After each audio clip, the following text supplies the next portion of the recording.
Oi, pessoal! A história de hoje é daquelas que parecem roteiro de filme, sabe? Mas é bem real. A gente vai desvendar uma teia de poder e corrupção que atravessa gerações e que, segundo os documentos, contamina a própria estrutura da justiça em Varginha, Minas Gerais. É uma história de como as ações de dois homens, décadas atrás, ainda hoje assombram os tribunais. E essa pergunta que vai guiar a gente por essa análise toda. Uma pergunta que nos leva por uma rede de poder, de história e de direito que se desenrola lá no sul de Minas. Então, tudo isso explode agora nos dias de hoje com uma petição formal na Justiça. A alegação é que um promotor não pode ser imparcial num caso específico. Mas a raiz dessa desconfiança, essa é muito, muito mais antiga e profunda. E veja bem, não se trata de um simples conflito de interesses. A base de tudo é uma acusação que se apoia em décadas de história familiar, de poder e, de acordo com os documentos da época, de uma aliança que simplesmente moldou o sistema de justiça local.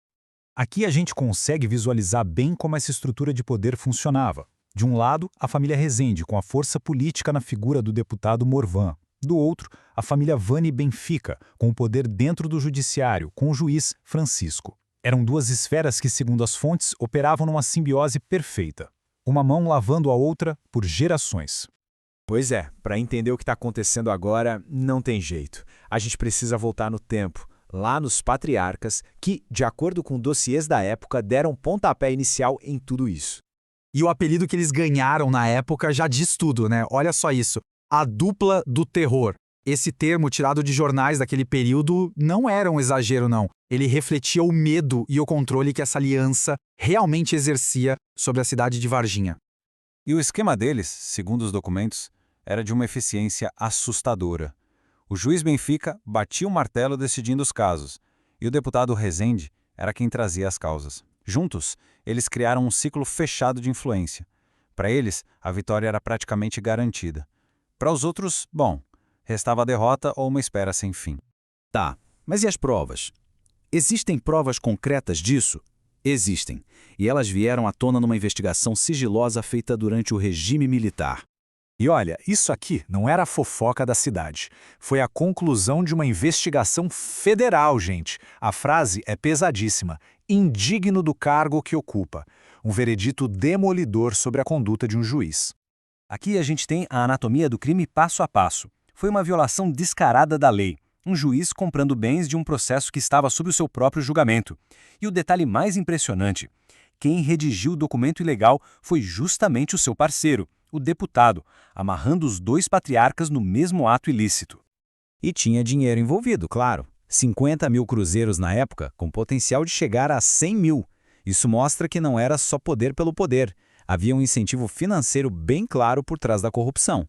E o poder deles não parava no fórum, não. Eles foram além, tomaram conta da Faculdade de Direito da cidade, a FADIVA.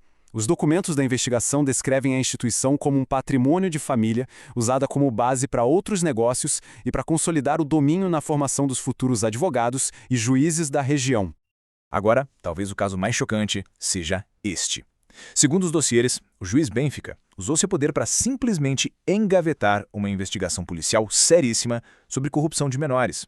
Ele mandou arquivar tudo, sem base legal nenhuma, jogando no lixo o trabalho dos investigadores e, na prática, protegendo os acusados. Ok, mas e o que tudo isso que aconteceu décadas atrás tem a ver com hoje? Bom, tudo. A conexão é direta e é isso que a gente vai ver agora.